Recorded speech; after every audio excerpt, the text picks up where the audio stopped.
581 hanggang 600. Kahit wala ni isa sa kanila ang umamin, inisip nilang lahat na sinubukan lang kunin ni Anson si John bilang ganti sa kung paano niya pinahiya ang mga Cullen ngayon. Tama si Mr. Collins. Ang kapwa John na iyon ay nagtataglay ng pambihirang kakayahan sa alchemy. Ano ang masasabing wala siyang anumang paraan para itago ang tunay na enerhiya ng isang tao? Mapapatunayan ko. Humakbang si Jacob bilang suporta kay Anson. Ako rin. Mapapatunayan ko rin. Nakipagduel ako kay John noong nakaraan, at sa kabila ng natamo niyang mga acquired states lang, nagpakita siya ng mga kasanayan na makikita lamang ng isang tao sa isang taong may peak innate state. Hindi ako naging match sa kanya.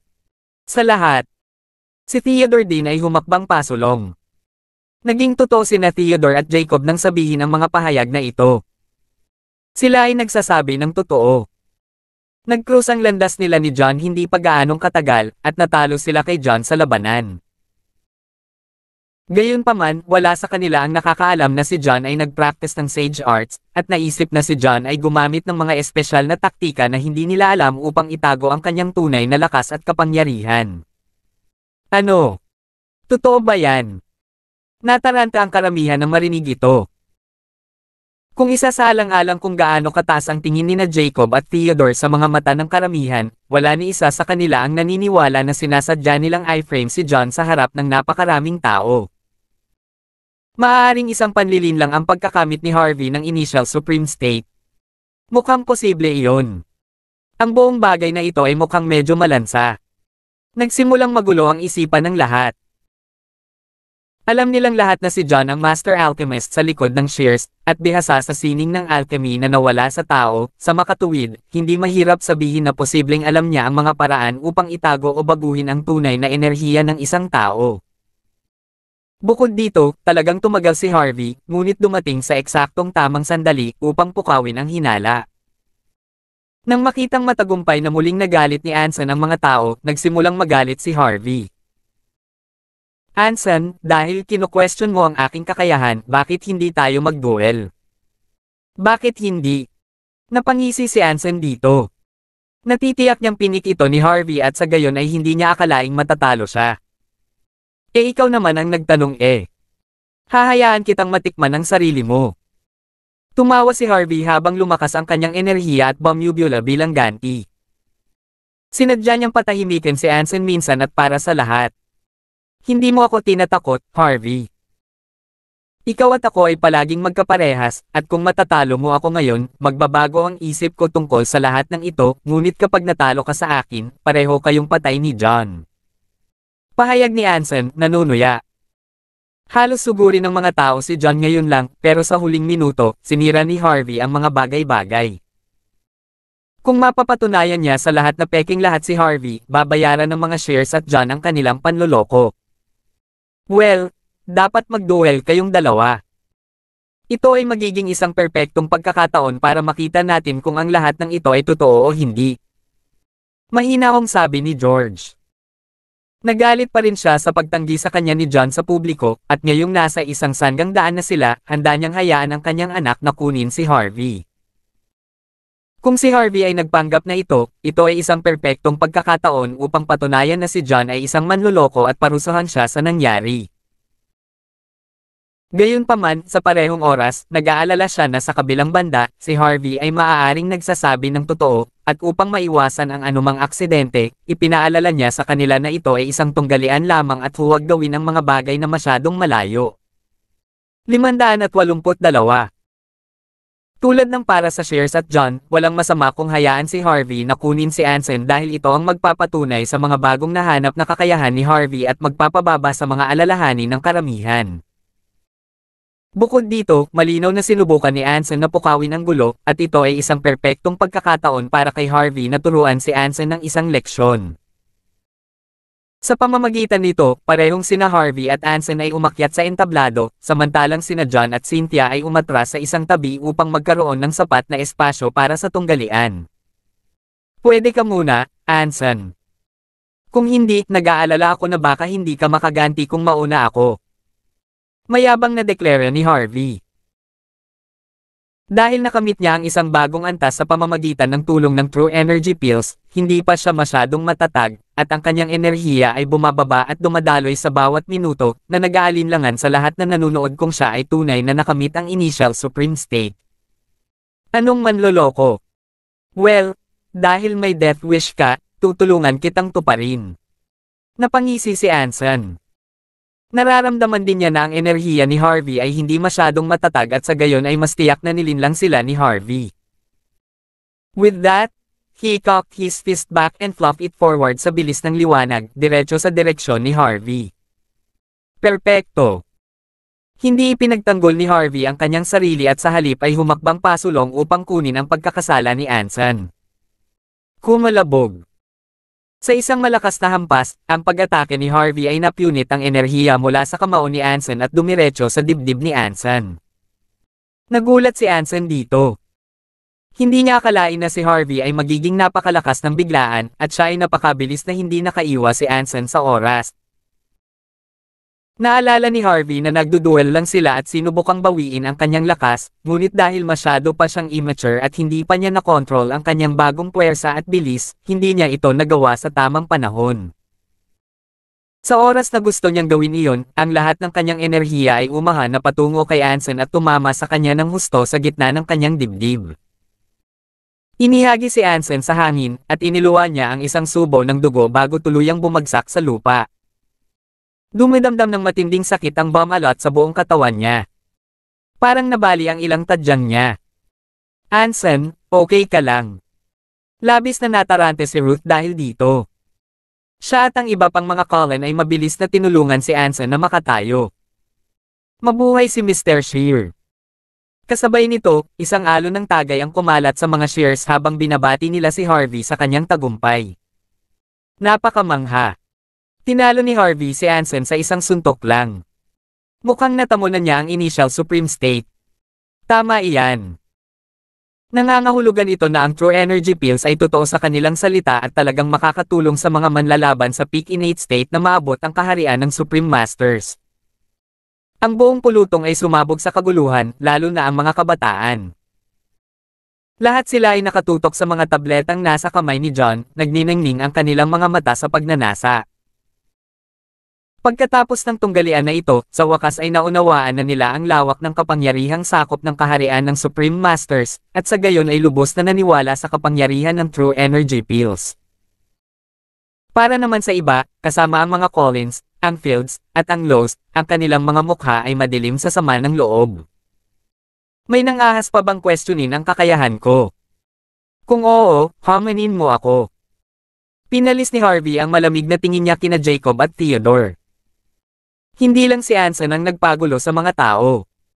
Kasama rin dito sina Jacob at Theodore, sinadya ni Harvey na kunin sila. At, nawala ang kulay sa kanilang mga mukha. Ngayong nakamit na ni Harvey ang initial supreme state, siya ang una sa kanila na nakagawa nito, kaya paano pa sila makakapantay sa kanya? Hindi sila maglalakas loob na tanggapin ang kanyang hamon, ito ay magiging hatol na kamatayan. 583. Dahil wala ng mga pagdududa, ipagpapatuloy namin ang drive ng pagbebenta. Humakbang sina John at Cynthia. Sandali. Pinagtawanan ito ni George, Harvey, noong nagduduel kayo ng anak ko, nilinaw ko na naduel lang ito, pero sinadya mo siyang masaktan ng husto. Ano ang ibig sabihin nito? Bumaling si George upang barilin si Harvey ng malamig na nag-aakusa ng matinding liwanag. Elder George, humihingi ako ng paumanhin para dito. Sinadya kong bawiin ang aking lakas, ngunit dahil nakamit ko ang isang bagong antas, hindi ko nakontrol ang aking sarili ng ganoon ka-Jose.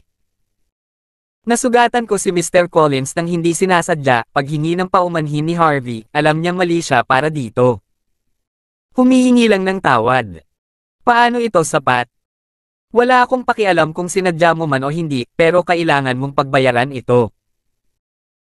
Isang galit na ungol ang pinakawala ni George habang ang kanyang enerhiya ay lumakas sa kanyang paligid, na nagpapadala ng isang alon ng kapangyarihan na bumalot kay Harvey. Magwala, Old Collins. Walang paraan upang maiwasan ang masaktan sa isang pisikal na labanan tulad nito. At saka, fair and square duel ito, natalo ang apo mo, at ang dapat lang sisihin ay ang pagiging mediocrity niya. Ngumisi si Benedict habang humakbang para harangan ang nagbabantang aura ni George. Aking apong lalaki. Katamtaman. Well, gusto kong makita kung gaano kalakas ang apo mo, kung gayon. Tumawa si George. Ano? Balak mo bang pumili ng isang taong mas maliit sa iyong sukat?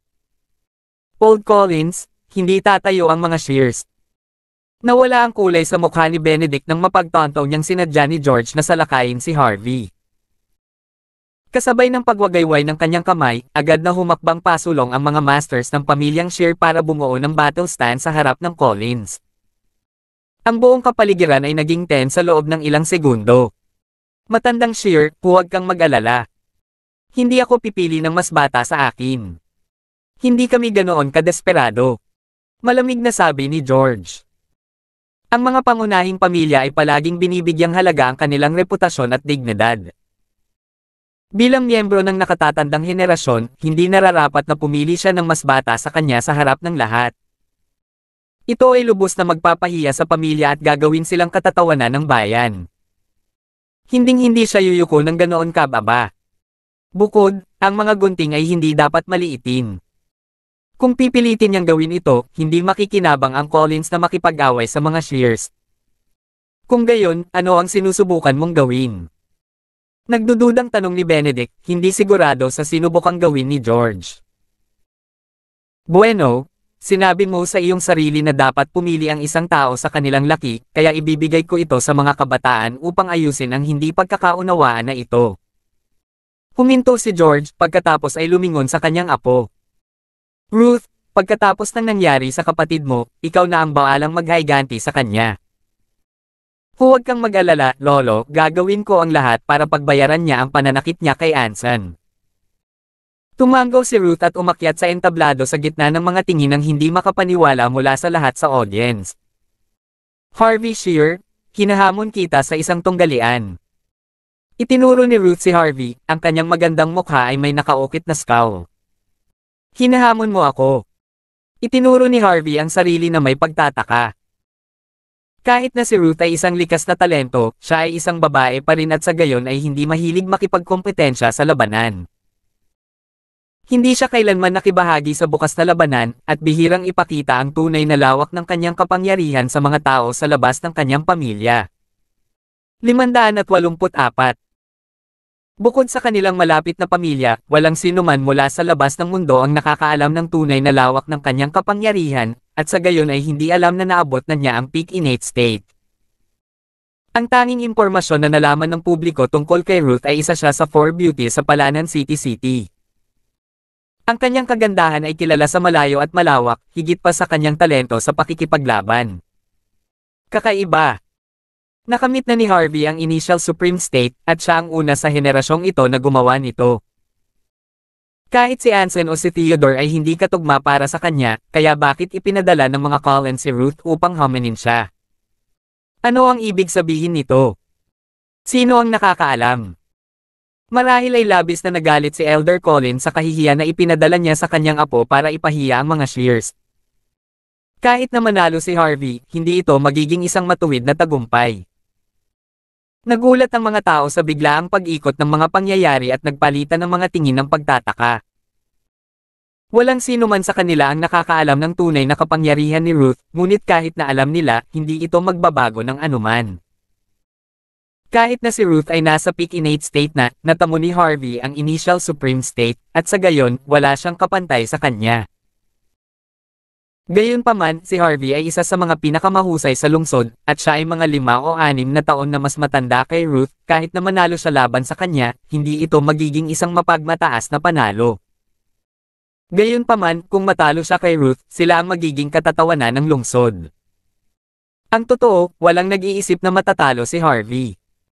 Hanggang ngayon, walang makakapantay sa kapangyarihan ni Harvey, lalong hindi matatalo siya. Lolo, nasa peak innate state lang si Ruth. It wouldn't be a good idea to send her up against Harvey, bulong ni Anson, napahawak sa dibdib. Oo, tama siya, Elder Collins. Itigil na natin ito. Sumang-ayon ng iba pang mga Collins. Kahit na hindi nakakahiyang matalo si Ruth kay Harvey, mas nababahala sila na si Ruth ay nasugatan sa mga kamay ni Harvey, tulad ni Anson. Huwag kang mag-alala. Magiging maayos si Ruth, mahinahong sabi ni George. Pero, ang iba pa sa kanila ay may sasabihin pa sana, ngunit nang makita nila kung gaano determinado si George, wala silang pagpipilian kundi ang magpaubaya. Samantala, sa entablado, nanunuya si Harvey. Miss Collins, hindi ka talaga makakapareha sa akin, kaya ipinapayo ko sa iyo na umatras hanggat kaya mo. Si Ruth ay halos kasing edad ng kanyang kapatid na si Cynthia, at sa magaspang na pagtatantya, nahulaan niya na malamang na ito ay kapantay ni Cynthia, na tungkol sa intermediate innate state. Sa kanyang mga bagong nahanap na kakayahan, ang pagkatalo sa kanya ay magiging kasing dali ng pagbigkas ng alpabeto. Handa akong umatras, basta mabali mo ang braso mo bilang kabayaran sa pananakit mo sa kapatid ko. Kung gagawin mo iyon, maaari kong isaalang-alang ang pagpapakita ng awa sa iyo. Malamig na sabi ni Ruth. Mabali ang braso ko bilang kabayaran. Imposible. Nagalit si Harvey dito. Well, so be it. Tignan natin kung sino ang tumatawa. Ngumisi si Ruth at, nang walang pag-aalinlangan, pumasok sa kanyang pakikipaglaban. Nawala ang kulay sa mukha ni Harvey. Alam niya kung gaano kalala ang mga pusta laban sa kanya. Manalo man siya, hindi ito magiging tunay na tagumpay, ngunit ngayong umunlad na ang mga bagay-bagay hanggang dito, hindi na niya maalis ang mga bagay-bagay. Ito ay ituturing na duwag at hindi maganda ang pagpapakita nito sa kanyang pamilya. Mauna ka na, Miss Collins. Hahayaan kitang gumawa ng 3 pagkakasala. Itinago ni Harvey ang kanyang mga kamay sa kanyang likuran. Wala nang saysay na subukang umatras pa. Ang payagan si Ruth ng 3 liko ng maaga ay makakatulong man lang na mapanatili ang dignidad ng mga Shears sa laban na ito. 585. Anong gentleman? Hindi katakataka na si Mr. Shear ay isa sa mga pinakamahusay na kabataan sa lungsod na ito. Hindi naiwasang purihin ng karamihan si Harvey sa kanyang kagandahang loob. Sige, ikaw ang nagtanong. Huwag mo akong sisihin sa pagpapahiya sa iyo, kung gayon. Napangiti si Ruth at may isang mabilis na dart na parang kidlat na sumulpot kay Harvey. Pagkatapos, ibinalik niya ang kanyang kamao at ibinaba ito ng malakas, nagpapadala ng isang kislap ng enerhiya na umaakyat patungo sa dibdib ni Harvey. Si Harvey, na minaliit siya noon, ay nag-alok na hayaan muna si Ruth dahil hindi niya akalain na marami itong gagawing masama, ngunit nang maramdaman niya ang enerhiyang damaloy sa katawan ni Ruth, namutla ang mukha nito. Initial Supreme State. Laking gulat ni Harvey dito. Hindi niya naisip kahit sa kanyang pinakamaligaw na panaginip na natamo na ni Ruth ang inisyal na kataas-taasang estado. Ang mas malala pa ay dahil minamaliit niya ang kapangyarihan ni Ruth, nabigo siyang makaiwas sa atake nito, at sa oras na napagtanto niya ito, huli na ang lahat. Ang buong katawan ni Harvey ay lumuhad sa isang tabi upang iwasan ang pag-atake ni Ruth, ngunit ang kanyang enerhiya ay sumunod sa kanyang suit at damapo sa gitna ng kanyang dibdib. Nabulala si Harvey at, tulad ni Anson, nagluwa ng isang subo ng dugo bago ang buong katawan niya ay napaatras dahil sa impact. Kahit nakadapa na siya, ilang beses pa siyang sumuray-shuray para mahabol ang balanse. Ang buong pulutong ay sumabog sa kaguluhan dahil dito. Ang kaharian ng Supreme Masters. Hindi ko akalain na si Ruth Collins, ang nag-iisang babae sa henerasyon, ay makakamit ang Initial Supreme State. Hindi ito kapani-paniwala. Oo, hindi nakakagulat na si Elder Collins ay nagpumilit na ipadala si Ruth para ipaghiganti ang kanyang kapatid. Matagal na pala niyang alam. Nagulat ang lahat dito na nakatingin sa isang magiting na si Ruth sa entablado na may mukhang hindi makapaniwala. Hindi nila sinasadyang maliitin si Ruth. Gayunpaman, hindi maraming mga batang babae ang may kakayahang magsanay ng sinaunang martial arts, at mas bihirang makakita ng isang babae na nakamit ang Initial Supreme State. Gayunpaman, nagawa ito ni Ruth sa murang edad, kaya maiisip na lamang ng isa kung gaano siya kalakas at galing. Harvey, una pa lang yan. May 2 pa akong pupuntahan. Ngumisi si Ruth at nag-zip sa likod niya, nagpadala ng isa pang alo ng enerhiya sa kanyang paraan. Halos mapatalon si Harvey sa takot. Matapos malaman na naabot na ni Ruth ang kaharian ng Supreme Masters, hindi na siya nang ahas na hayaan itong atakehin siya muli at sa halip, inihanda ang sarili sa isang posisyon ng pagkakasala sa pagkakataong ito. Kumalabog. Siya ay nagpadala ng isang kamao ng enerhiya na dumaloy sa daan ni Ruth, ngunit si Ruth ay hindi natinag kahit kaunti. Sa kabaligtaran, mahinang napaatras si Harvey, pakiramdam na parang umiikot ang kanyang mga organo sa loob ng kanyang katawan, at sa isa pang pag-utal, iniluwa niya ang isa pang subo ng dugo. Kahit na parehong nasa initial supreme state sina Harvey at Ruth, naabot lang niya ang antas na ito at hindi pa siya nakakakuha ng kontrol sa kanyang bagong natagpo ang kapangyarihan. Gayunpaman, ito ay naiiba para kay Ruth. Nanatili siya sa peak innate state sa loob ng 4 hanggang 5 taon na ngayon at kamakailan ay nagtagumpay upang maabot ang initial supreme state. Dahil mayroon siyang likas na talento para sa martial arts, hindi nagtagal para sa kanya na umunlad ng malaki pagkatapos ng paunang tagumpay na iyon. Malinaw kung sino ang nangunguna rito. Di ba sabi mo hahayaan mo akong umatake ng 3 beses, Harvey? Anong mali? Hindi na makatiis. Ngumisi si Ruth. Ay, namula ang mukha ni Harvey. Wala siyang kalaban-laban kay Ruth, at higit pa rito, nagtamo siya ng mga pinsala mula sa unang pag-atake ni Ruth.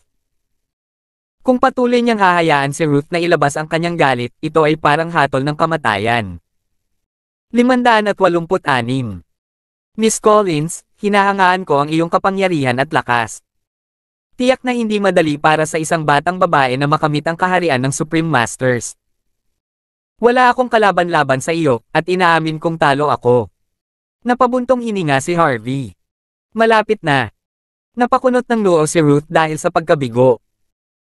Gayunpaman, 2 beses na niyang inatake si Harvey, at ito ay higit pa sa sapat upang makatulong sa paghihiganti sa pagkatalo ng kanyang kapatid.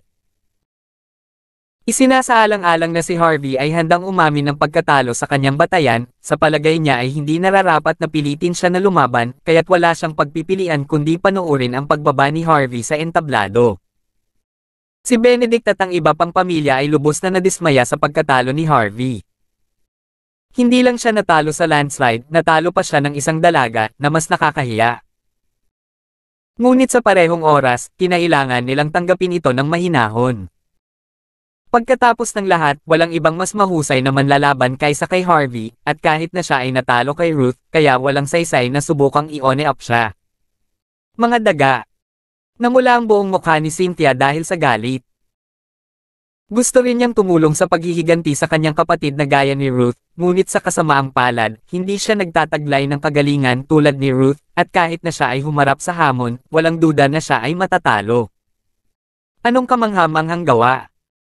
Maging si John ay labis na namangha dito at hindi napigil ang bigyan ng pangalawang tingin si Ruth habang siya ay dumaan. Nakilala niya ang maraming mahuhusay na manlalaban at martial artist sa Palanan City at Sea Cove City, ngunit wala siyang narinig na sino mang nakamit ang kaharian ng Supreme Masters.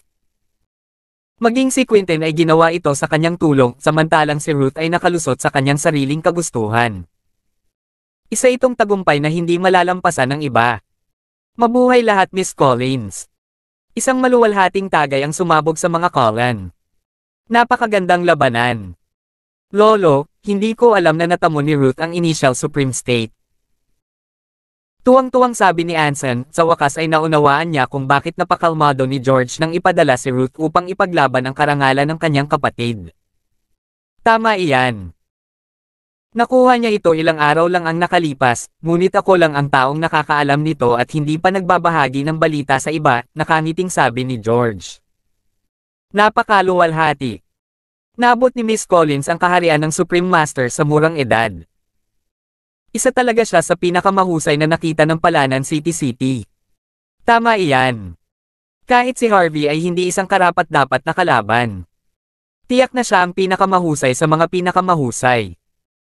Kung hindi siya babae, sigurado akong ibibigay ng mga Colin ang kapangyarihan sa kanya, at tiyak na isusulat niya muli ang kasaysayan. Kawawa naman. Kahit na maraming kabataan, may kakayahang lalaki sa lungsod na ito, ni isa ay hindi makakapantay sa kanyang kapangyarihan. Napaka-ironic. Ang lahat ay lubos na namangha sa ipinakitang kapangyarihan at lakas ni Ruth. Sa sandaling ito, ang kanyang mga kakayahan ay higit na nalampasan ang kanyang magandang mukha, at siya ang naging pinakamahusay na batang martial artist sa lungsod. Lalong lumawak ang ngiti ni George nang marinig ang mga papuri. Sayang naman at tinanggihan ni John ang alok ng mga Cullen. Kung hindi niya gagawin, ang master alchemy skills ni John at ang lakas ni Ruth sa martial arts ay walang alinlangang magpapaakyat sa Cullen sa tuktok ng hierarchy sa Palanan City. 587. Gayunpaman, ang pinakamahalaga ay si Ruth ay isang babae. Kung siya ay isang batang lalaki at sa gayon ay mamanahin ang pangalan ng pamilya, hindi man lang niya papansinin ang mga kasanayan ni John sa alchemy.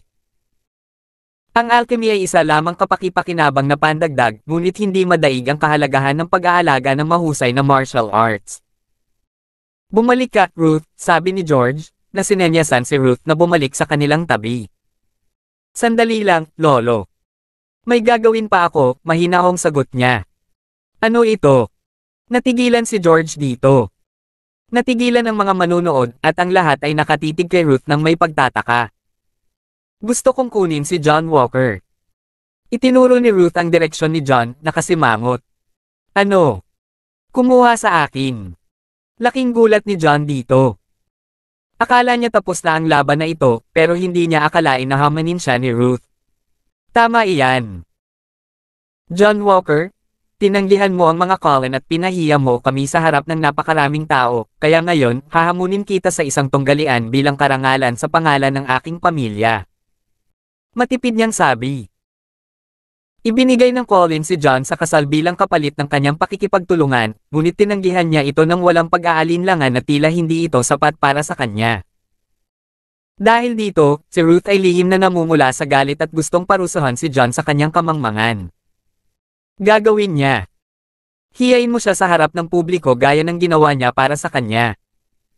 Hindi alam ni George kung ano ang magiging reaksyon dito.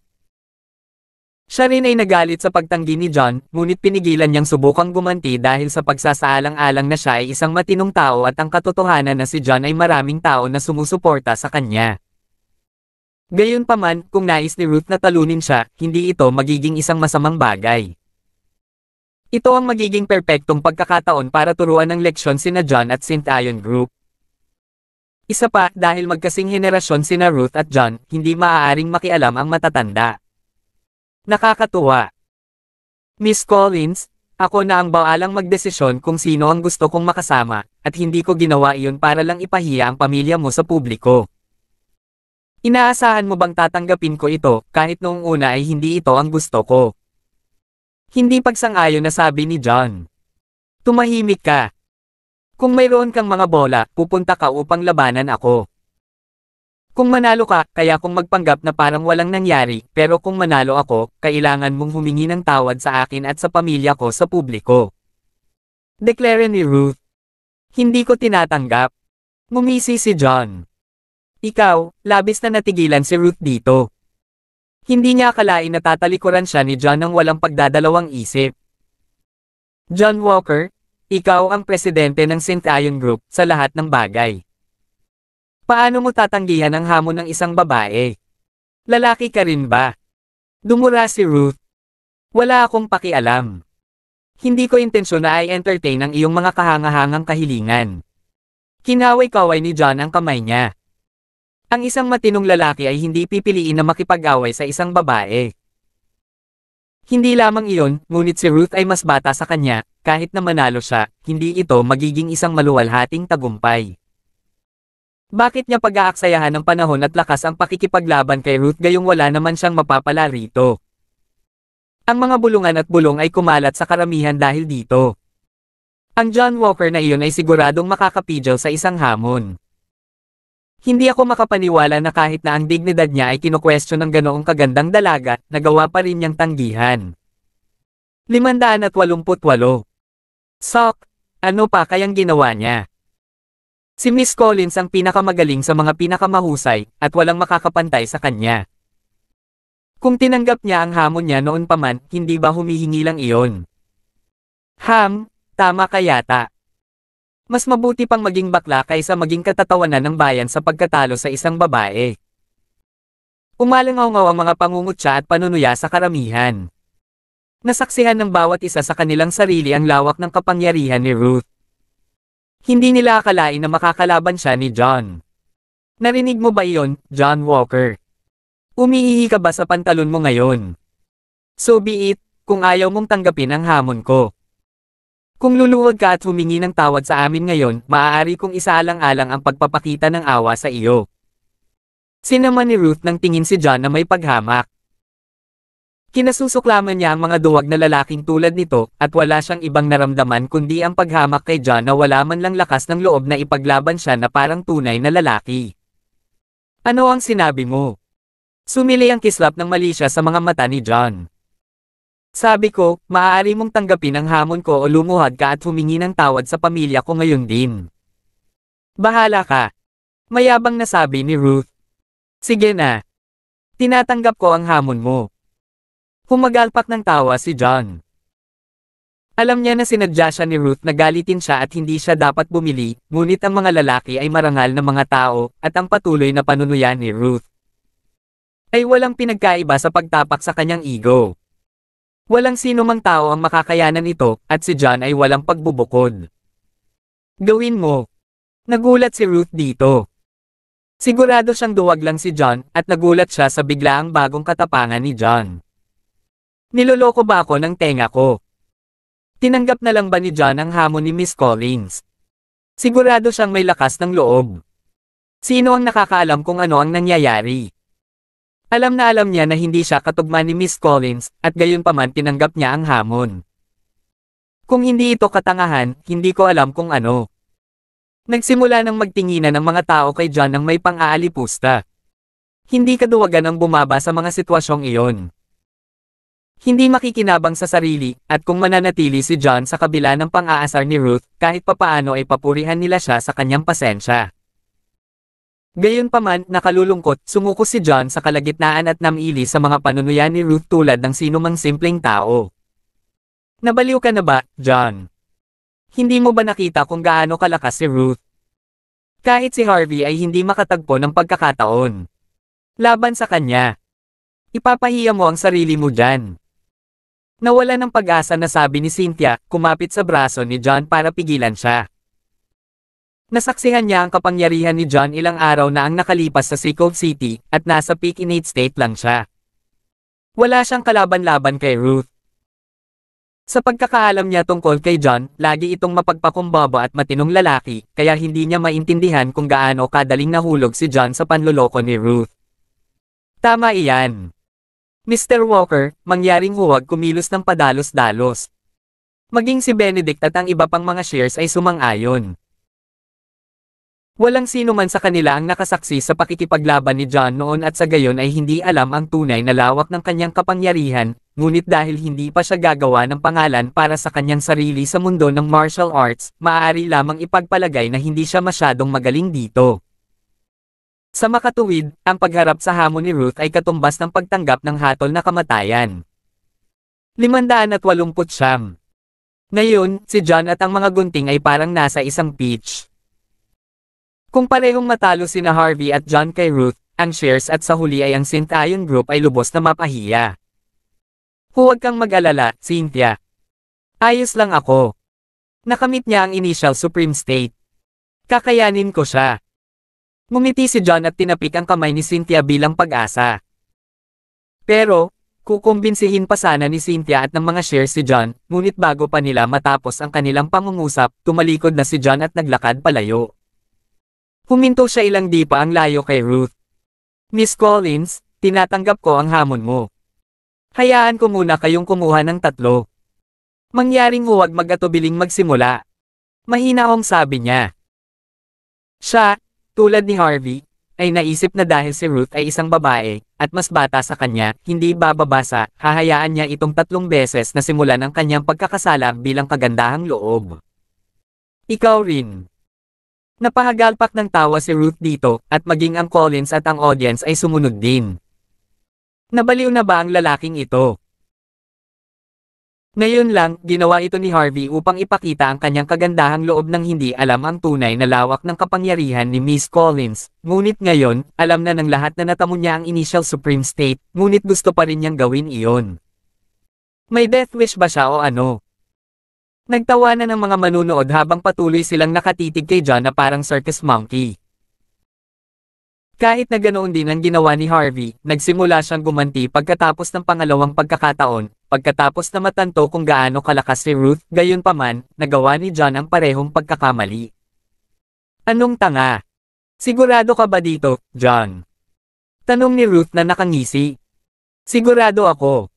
Maaari nang magsimula. Mahina akong sagot ni John. Sige, ikaw ang nagtanong.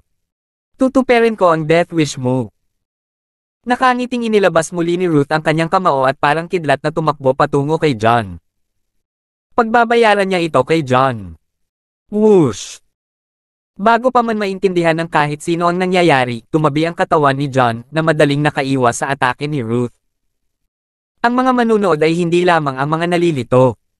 Pati si Ruth ay naguguluhan din. Hindi siya makapaniwala kung gaano siya kadaling naiwasan ni John kung isasalang-alang niya na siya ay tiwala na hahampasin siya nito. Kunin mo ulit yan. Isang madilim na ekspresyon ang bumalatay sa kanyang mukha nang ibinalik niya ang kanyang kamao para sa isa pang pag-atake. Sa pagkakataong ito, mas pinalakas niya ang kanyang suntok, at ang anino mula sa kanyang tunay na enerhiya ay agad na bumalot sa buong pagkatao ni John na hamarang sa kanyang daan upang hindi siya makatakbo o makapagtago. Gayunpaman, si John ay kalmadong naglabas-masok sa ulap ng tunay na enerhiya, na iniiwasan ang mga pag-atake ni Ruth na parang isang maliksi na USA. Hindi ako makapaniwala. Naiwasan na naman niya. Natahimik ang lahat dahil dito. Sa pagkakataong ito, sa wakas ay makikita na nila kung ano ang nangyayari. Si John ay napakaliksi at maliksi na para bang naramdaman niya ang mahinang punto ng mga pag-atake ni Ruth bago pa man sila makaabot sa kanya.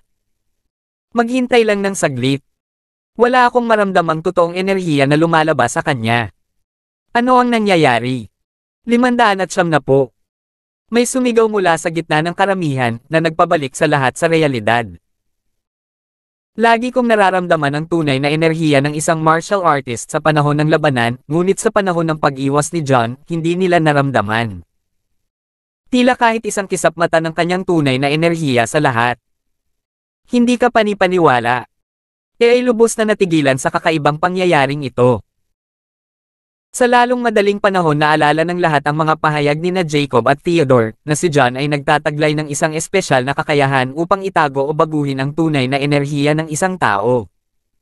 Med ang paliwanag. Ito ay walang espesyal na maitago ang tunay na enerhiya ng isang tao dahil ito ay nagbigay ng walang gamit maliban sa pagtatago ng tunay na lawak ng kanyang end kaya walang nakapansin nito. Lingid sa kaalaman ng lahat, hindi ito ang ginawa ni John.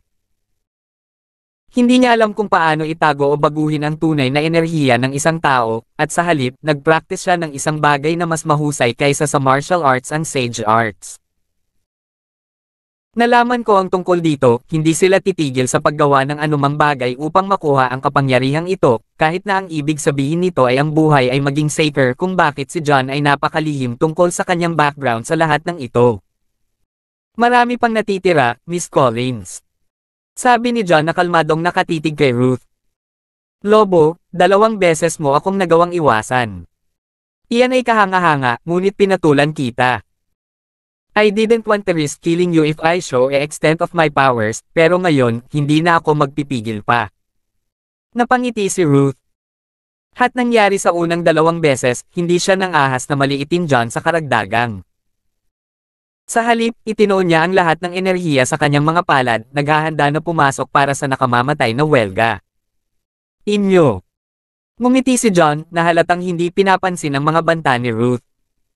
Column. Inilabas ni Ruth ang lahat ng kapangyarihan na mayroon siya sa kanyang katawan sa isang pagsabog ng enerhiya na mabilis na tumakbo patungo kay John. Sa unang 2 beses, ang enerhiya ay puro sa isang umiikot na bola ng liwanag na sumasaklaw sa lahat ng kanyang kapangyarihan. Napaatras sa pagtatangkang iwasan ang mga pag-atake ni Ruth, ngunit sa pagkakataong ito, para bang alam ng bola ng enerhiya kung ano ang sinubukan niyang gawin kung gaano kalayo siya umatras, ang enerhiya ay tila sumusunod sa kanya ng malapit sa likuran, ilang pulgada na lang ang layo mula sa paghawak sa kanyang dibdib. Nagamit kahit isang fraction lang ng millisecond, matatalo na siya. Di karne. Lahat ay umiling dito. Maaari nilang sabihin na si John ay nagsimulang mapagod at kung siya ay lumundag kahit isang segundo, babayaran niya ang presyo. Gaano kalakas si John, nagtataglay pa rin siya ng buhay at humihinga na katawan na madaling kapitan ng anumang uri ng pag-atake, pisikal man o espiritual. Kahit na siya ito, tiyak na magtamaw siya ng matinding pinsala. Minuto, ibinaling ni John ang kanyang katawan patagilid, idiniin ang kanyang sarili sa palad ni Ruth at umuusad hanggang sa kanyang braso, hanggang sa wakas ay umiwas siya at nadulas kay. Nawala ang target ni RG at nabigo kung aatake siya sa ibang pagkakataon, ito na ang pang-apat at sa gayon ay labag sa mga patakaran. Huwag kang maniwala na nakatakas ka. Tinadyakan ni Ruth ang kanyang mga paa sa galit. Naubos na niya ang lahat ng tatlong atake niya, wala siyang choice kundi tumigil. It. Nagawa niyang iwasan ang tatlo. Nalaglag ang panga ng lahat sa tanawing ito. 571. Walang sino man sa kanila ang umasa na iiwas ni John ang tatlong galaw mula sa isang Supreme Master tulad ni Ruth nang walang anumang pinsala. Sa wakas ay naunawaan nila na hindi siya mayabang o hanggang sa pagpayag kay Ruth na sumalakay, ngunit kaya niya itong mapaglabanan. Nagawa ni John na iwasan ang lahat ng mga pag-atake ni Miss Collins. Ano ang antas ng kanyang kapangyarihan? Nasa realm ba siya ng isang Supreme Master? Ang mga tao ay nakabawi mula sa unang pagkabigla mula sa pagsaksi sa tunay na lakas ni John at nagbubulungan sa isa't isa. Hindi pwede yon. Kanina ko pa siya inaway at nasa peak innate state lang siya. Hindi siya maaaring nasa realm of a Supreme Master. Sabi ni Jacob. Tama si Mr. Lowe. Kanina ko pa siya inaway at hindi naman siya ganoon kalakas kaysa sa akin. Maswerte lang siya at halos hindi niya naiwasan ang atake ni Miss Collins. Walang ibig sabihin. Ngumuso si Theodore. Parehong nakipag-away sina Theodore at Jacob kay John kamakailan at mas alam nila ang lakas ni John kaysa kaninuman, kaya napagpasyahan nila na naiwasan lang ni John ang pag-atake dahil sa swerte o sa pamamagitan ng pag-asa sa bilis. Totoo yan. Kung isasalang-alang ang edad ni John, nakilala sana siya sa buong Palanan City kung naabot niya ang realm of a Supreme Master. Totoo yan. Sa nakababatang henerasyon, si Miss Collins at Mr. Shear lang ang dalawa na nakarating sa ganoong antas. Tiyak na hindi ganoon kadali para sa iba na makamit ang pareho.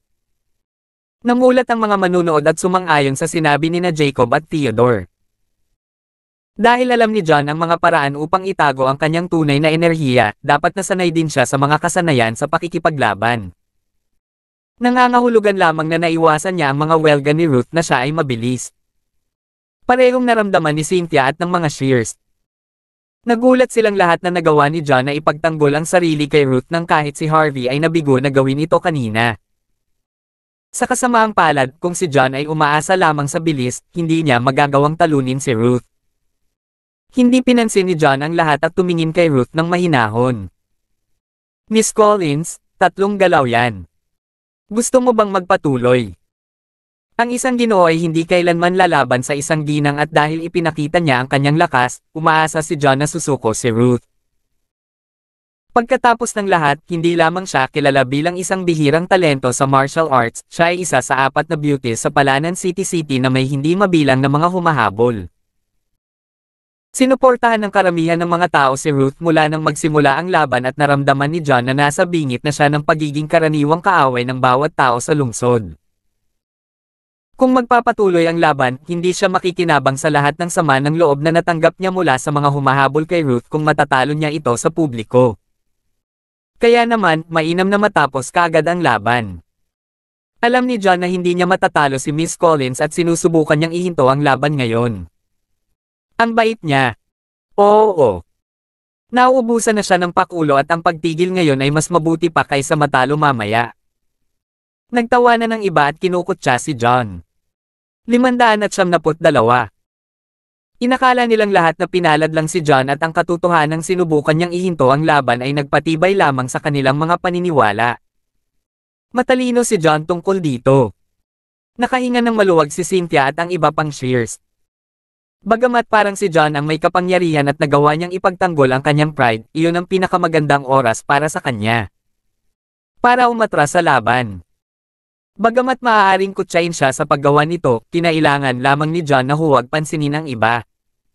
Bakit ka takot? Tumaas ang isang kilay ni Ruth bilang pang-aasar. Ibinasura rin niya ang tagumpay ni John bilang swerte at natitiyak niya na hindi nito magagawang ipagpatuloy ang pag-iwas sa lahat ng kanyang pag-atake kahit gaano pa siya kahusay sa pakikipaglaban. Sa huli, tiyak na matatalo si John. Natatakot. Masyado kang nagbabasa nito. Hindi ko lang akalain na ang pagkatalo sa isang batang tulad mo ay isang bagay na maipagmamalaki. Ngumisi si John. Sino ka sa tingin mo? E ano naman kung babae ako? Ipapakita ko sa iyo kung ano ang magagawa ng isang babae. Kunin mo ito. Galit na galit, hindi na binigyan ni Ruth ng pagkakataon si John na magsabi ng kahit ano pa at tumakbo siya palapit sa kanya. Alamin ang iyong lugar. Umungol sa galit si John bago sumugod din. Mabuti. Naningkit ang mga mata ni Ruth.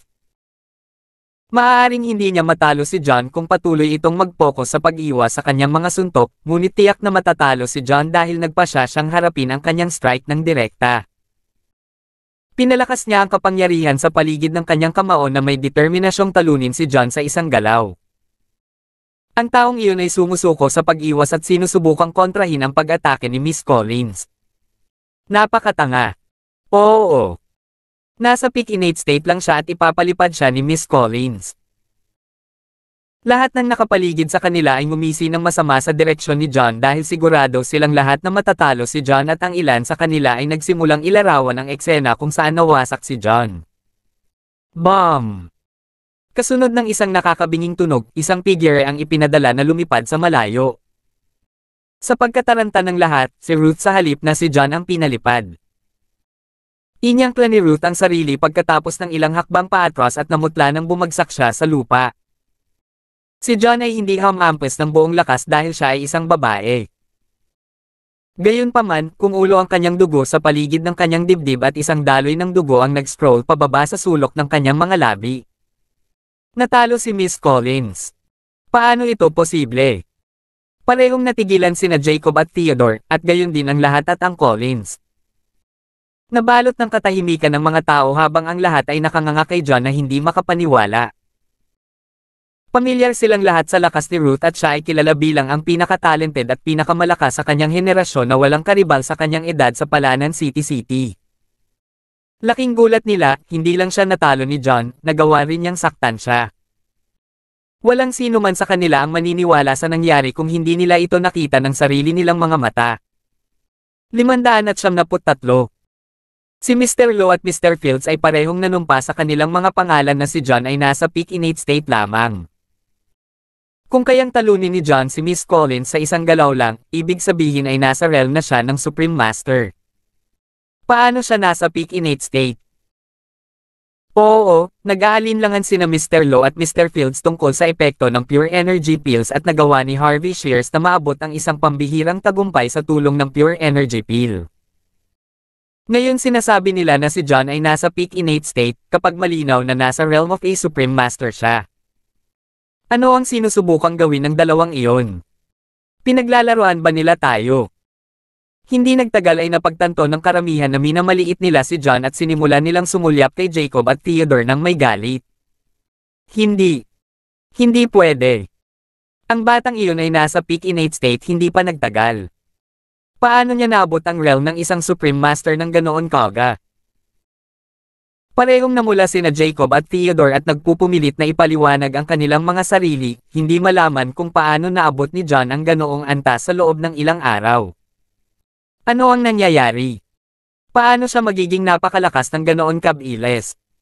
Hindi makapaniwalang nag-isip ang dalawa. Sa entablado, tumayo si John at sumulyap kay Ruth, na nanatili sa lupa, at sinabing, Miss Collins, natalo ka na. Damn it! Tinakpan ni Ruth ang kanyang dibdib at pilit na tumayo na may madilim na tingin sa kanyang mukha. Siya ay isang kilalang henyo sa martial arts at isa sa Four Beauties. Para sa isang babaeng kasing pride at kasing ganda niya, hindi siya nagkaroon ng interes sa sinumang lalaki kasama na ang mga makikinang na bachelors gaya nina Harvey at Theodore. Gayunpaman, tumanggi si John na pakasalan siya sa publiko bago siya natalo sa isang galaw at naramdaman niyang naputol ang kanyang pagmamataas. Sinaman ang tingin ni Ruth si John, alam niyang kaya lang niyang lunukan ang pride niya dahil hindi niya kayang talunin si John. George at ang Collins ay may madilim na tingin sa kanilang mga mukha. Nagdala si Ruth ng kaluwalhatian sa pamilya dahil sa pagkatalo nila kay Harvey kanina, ngunit hindi nagtagal ang kanilang kagalakan at ang henyo ng pamilya ay natalo ng isang lalaking walang kasikatan. Si George, sa lahat ng tao, ay napailing sa kaibuturan. Naisip niya na para sa isang lalaki na napakatalino sa alchemy, maaaring walang oras si John na mag-focus sa martial arts at laking gulat niya nang malaman na si John ay may mas mataas na talento kaysa kay Ruth. Nadama niya ang parehong pagkatalo at pagkabigo para kay John na maging mabigat sa lahat ng aspeto. Sa madilim na ekspresyon, tinawag ni George, "Ruth, bumalik ka." Matapos ang pagkatalo ni Ruth, sa wakas ay natapos ang laban at naglakad pabalik si John patungo kay Cynthia. Iyon ay kahangahangang. "John, hindi ko alam na nakarating ka na sa kaharian ng isang Supreme Master.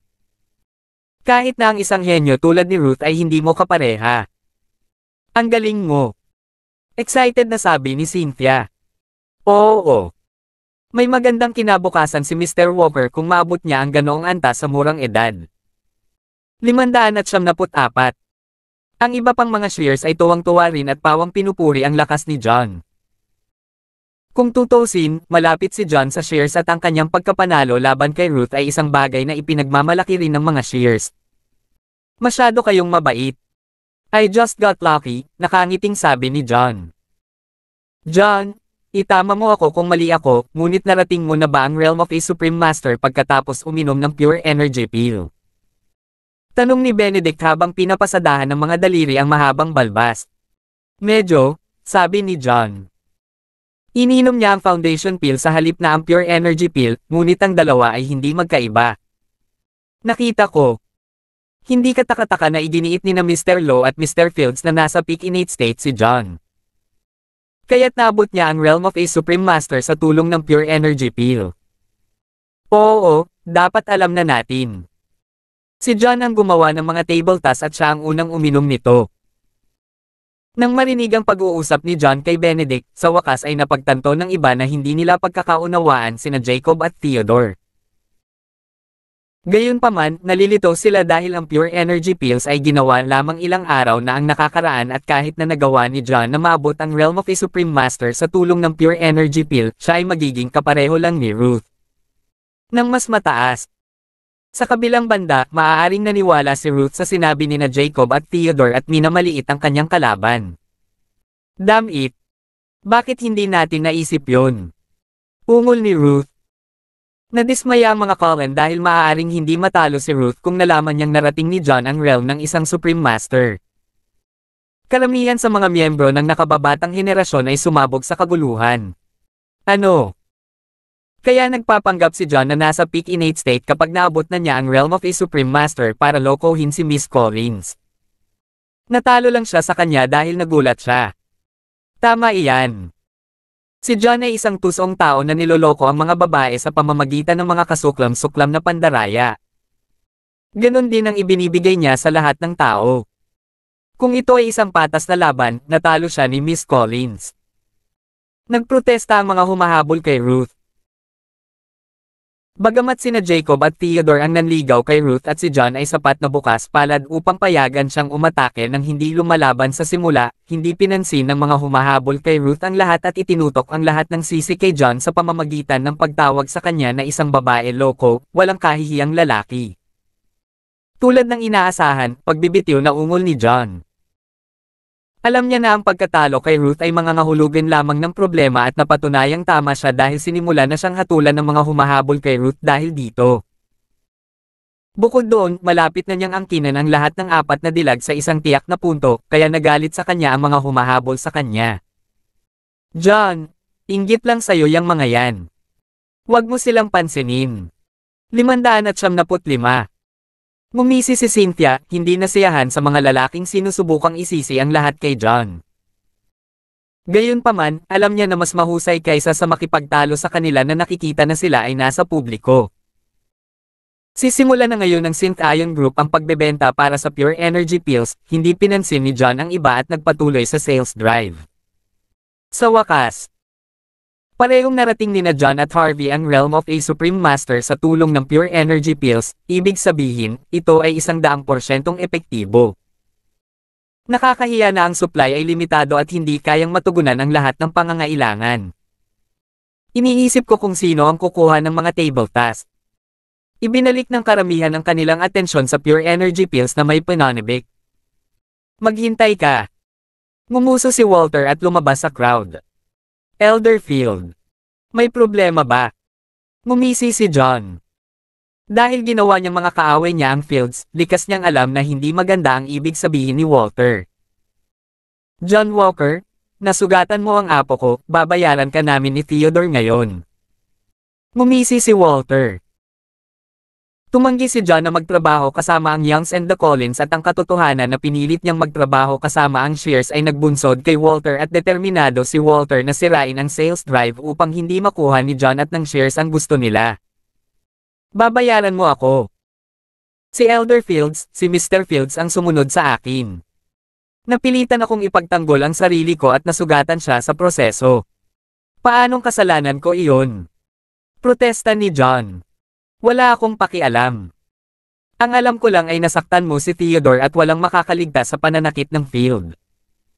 Itatama ko ito para sa apo ko. Malamig na sabi ni Walter. Iligtas mo, matandang Walter. Ang alitan sa pagitan nila John at Theodore ay nasa pagitan nila. Sinusubukan mo bang i-bully ang isang junior gamit ang kapangyarihan ng iyong pamilya?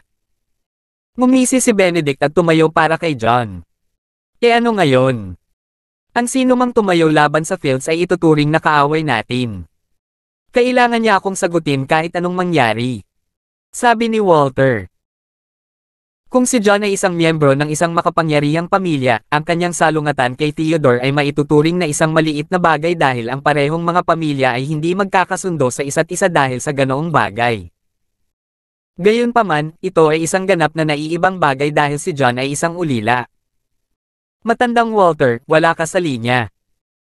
Naiinis ka lang kay John sa pakikipagtulungan sa amin at sinusubukan mong palakihin ang bagay para mailabas ang iyong galit. Sinasabi ko sa iyo ngayon. Kung susubukan mong i-bully siya, kailangan mong harapin ang Shears. Ngumisi si Benedict. Sang-ayon ako kay Elder Shear. Nasa pagitan nila ang laban ni na Mr. Walker at Mr. Fields at kung hindi masaya si Mr. Fields sa resulta, malaya siyang hamanin muli si Mr. Walker tulad ng ginawa ni Miss Collins kanina. Tamang laban iyon at wala akong masasabi tungkol dito, ngunit kung tangkaing i-bully ng Fields si Mr. Walker, hindi ako tatayo. Ngumuso si Vincent. Ang Wicks ay kasama mo. Pumayag naman si Bernard. Bakit ikaw? Nagdilim ang ekspresyon ni Walter. 576. Ipinakita ni John ang kanyang lakas sa harap ng lahat at dahil narating na niya ang realm of a Supreme Master, hinding-hindi siya matatalo ni Theodore bilang isang martial artist sa peak innate state. Benedict, ito ay sa pagitan namin ni John. Ito ay wala sa iyong negosyo. Sigurado ka bang gusto mong makisali? Malamig na sabi ni Walter. So paano kung gawin natin? Sinagot ang benepisyo. Kung pipilitin mo, ang Fields ay bababa sa pwesto sa ngayon, ngunit hindi mo siya mapoprotektahan magpakailanman. Pagkatapos ng araw na ito, hindi tayo titigil hanggang sa mamatay siya. Deklare ni Walter. Bakit ikaw? Nagdilim ang tingin kina Benedict, Vincent, at iba pa. Kahit na malapit sila ni John, si John ay hindi miyembro ng kani-kanilang pamilya, at nahadlangan ng ilang mga pagsasaalang-alang, hindi sila maaaring makipagdigma sa Fields alang-alang kay John. Si Walter ay nanumpa na papatayin si John sa harap ng lahat ng pamilya bilang isang banta at ang patuloy na pagsuporta kay John ay magiging sanhi lamang ng paglala ng sitwasyon. Elderfield, paano ko babayaran ang pananakit sa apo mo? Tanong ni John na nadudurog ang puso. Wala siyang sariling puwersa sa ngayon at kung determinado ang Fields na patayin siya, hindi siya makakaligtas. Natahimik sina Benedict, Vincent, at ang iba pa, na naiintindihan na handang tuparin ni John ang kahilingan ni Walter. Sa kanilang suporta at iba pang mga pamilya bilang mga saksi, hindi makakagawa si Walter ng hindi makatwirang mga kahilingan o maaari siyang kutsain. Simple lang. 3 suntok ka sa akin at mapapatawad ka sa pananakit mo kay Theodore. Siyempre, kung wala kang lakas ng loob para dito o nabigo kang makuha ang lahat ng 3 suntok, kailangan mong umalis sa Palanan City. Ngumisi si Walter, sinusubukang kunin ang pagkakataong ito para itaboy si John sa lungsod. Kapag naabot na iyon, hindi na siya makakatrabaho kahit kanino at iyon ay magiging katanggap-tanggap na solusyon sa kasalukuyang sitwasyon. 3 suntok. Matandang Walter, nagbibiro ka ba? Bilang isang sikat na martial artist ng mas lumang henerasyon, hindi ka ba nag-aalala na kutsain dahil sa pagpapatong ng iyong mga kamay sa isang junior? Umungol si Benedict. Bagamat hindi ito isang nakakabaliw na kahilingan, hindi rin ito naaangkop. Naabot lang ni John ang unang realm ng isang Supreme Master at hindi nakaligtas sa 3 suntok mula kay Walter. Oo, napaka-out of line. Nasugatan lang ni John si Mr. Field nang hindi sinasadya sa isang laban at hindi tulad ng mga kritikal na pinsalang natamo ni Mr. Field. Ordinaryong laban lang yan. Kung hindi natutuwa dito ang Fields, pwede sana silang magpadala ng kaparehong henerasyon para kalabanan si John, tama na iyon, pero sobra-sobra na ang paghiling sa kanya na harapin ang isang makapangyarihang martial artist ng mas lumang henerasyon. Wala bang kahihiyan ang Fields? At nagkagulo ang mga tao. May mga hindi sinasabing alituntunin sa mundo ng mga martial artist at ang pambubuli sa mga mas mahina ay laging nakasimangot. 2 henerasyon ang pagitan ni Walter kay John at hindi nakapagtataka na hinatulan siya ng lahat sa pagtatangkang hamanin si John at nagdilim ang ekspresyon ni Walter sa pangungutya na itinuro sa kanya. 577.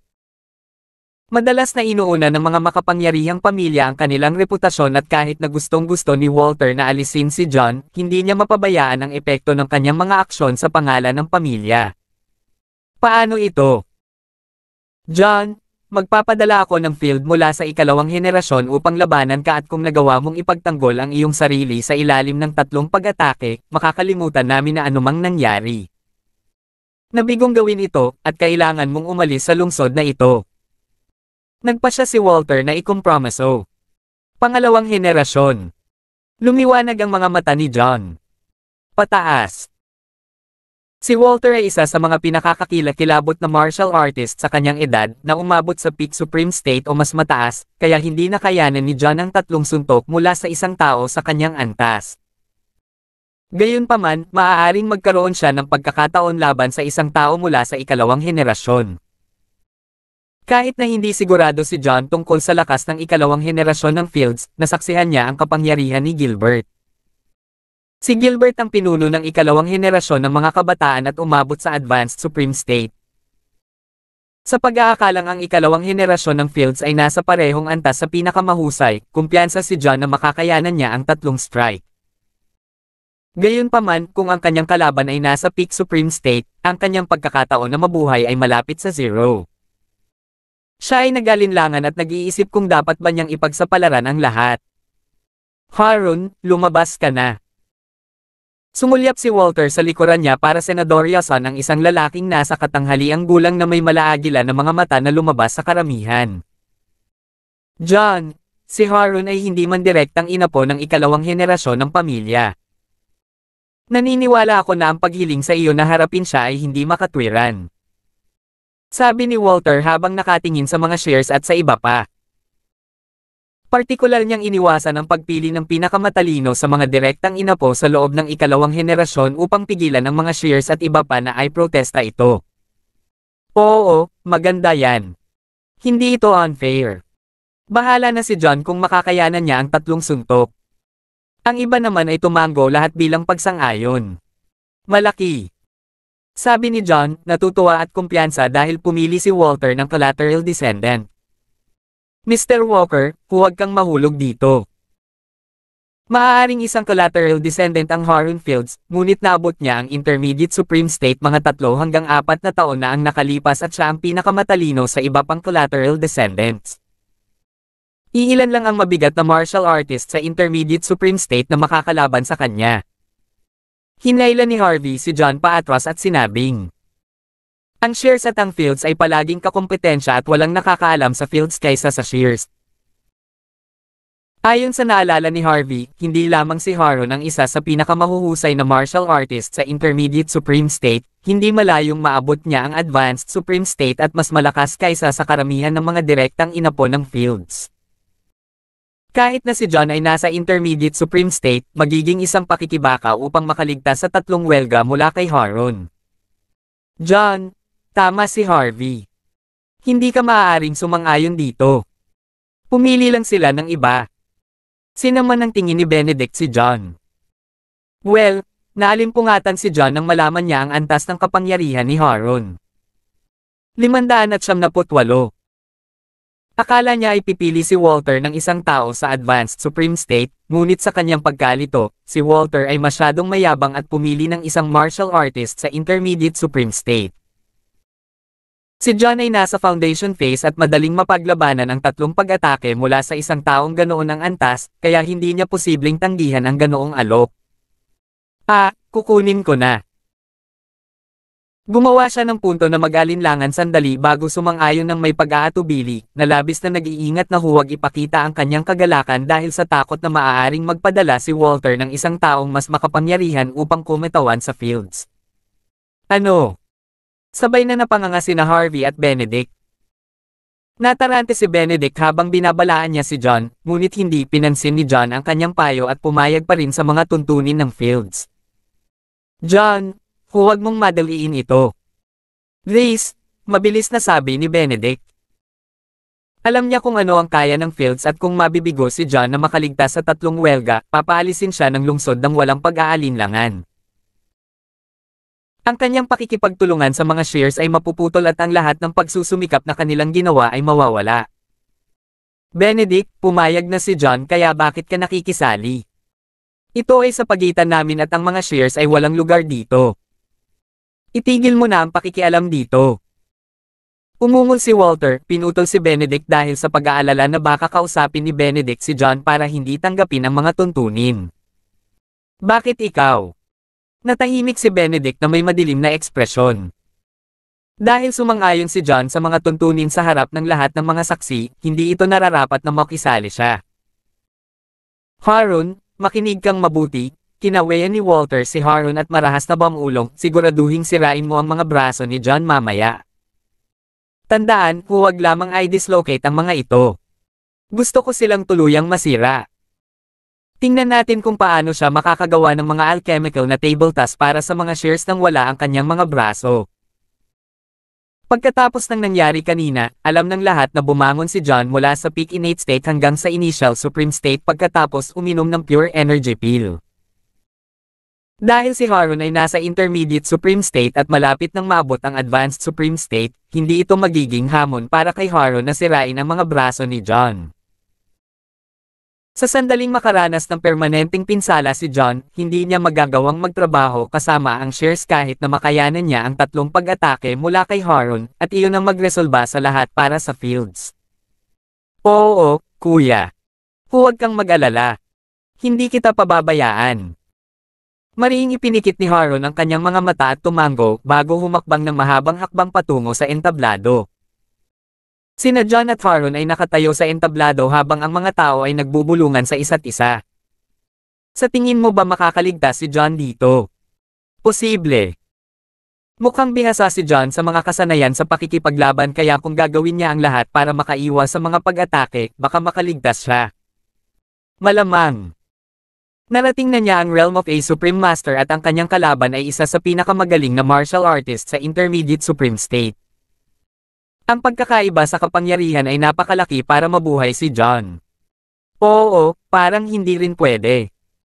Maaari ring aminin ni John ang pagkatalo ngayon at umalis sa lungsod. Mabibigo pa rin siya sa huli at baka masugitan ng husto. Humihingi lang siya ng pahirap. 579.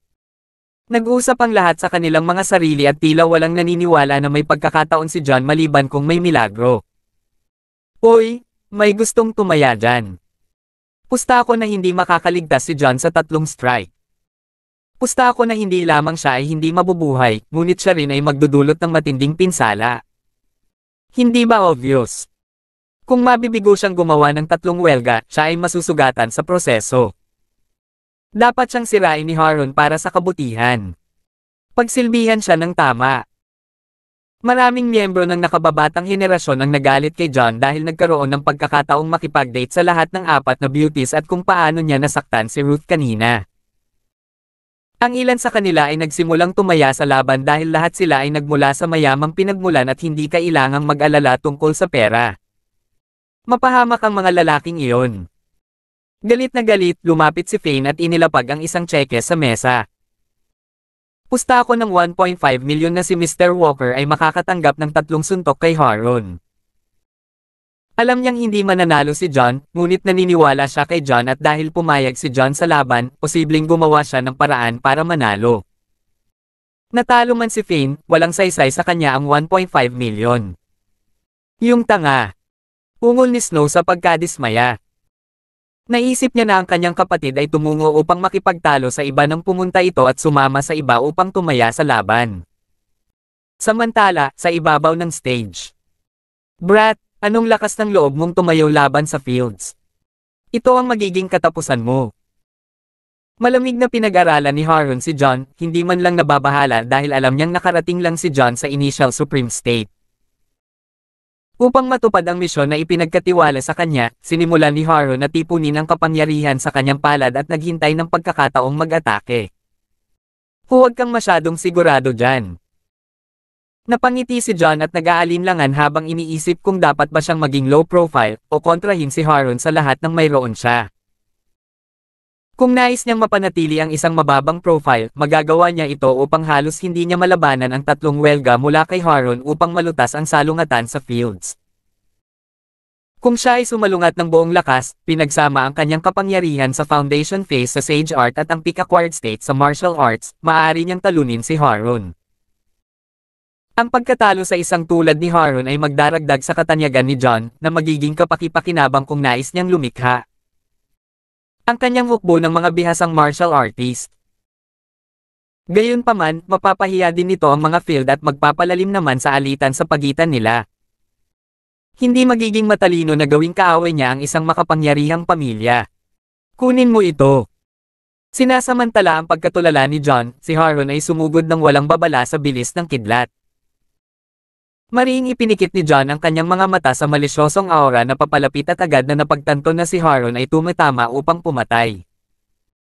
Sa wakas ay nakarating na sa isang desisyon, inilunsad ni John ang isang suntok sa direksyon ni Harun sa halip na umiwas. Mamatay! Naningkit ang mga mata ni Harun. Nag-aalala siya na susubukan ni John na umiwas at baka hindi niya magawa ang gawaing itinalaga sa kanya ni Walter. Sa kanyang kasiya siyang sorpresa, si John ay naging hanggal upang subukang kontrahin ang kanyang pag-atake. 600. Sa mata ng lahat, si John ay nasa initial Supreme State lamang at nakatakdang mamatay. Itinutok ni Harun ang bawat huling bahagi ng kanyang lakas sa kanyang kamao na may determinasyong wasakin ang braso ni John. Nagkagulo ang mga tao sa reaksyon ni John. Nabaliw na ba siya?